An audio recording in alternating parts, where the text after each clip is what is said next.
যার সাথে একটা বড়সড় উপন্যাস হয়ে যাওয়ার কথা ছিল, তার সাথে একটা ছোট গল্পও ঠিকঠাক জমল না।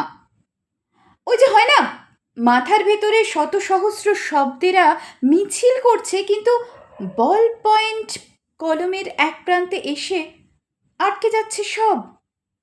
আমিও আটকে গিয়েছিলাম বাস্তবতায়, কারণ রাত্রিরের রূপকথারা কখনোই ভোরবেলায় নেমে আসে না।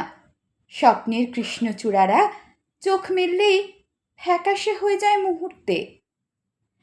এখানে পৃথিবীটা ভীষণ নিষ্ঠুর, তাই তো বেলাবস্যের নীরবতা শোনা তো দূরে থাক, বেলাবস্যকে ফোন দেওয়ার স্পর্ধাই হয়ে ওঠে না শেষমেশ।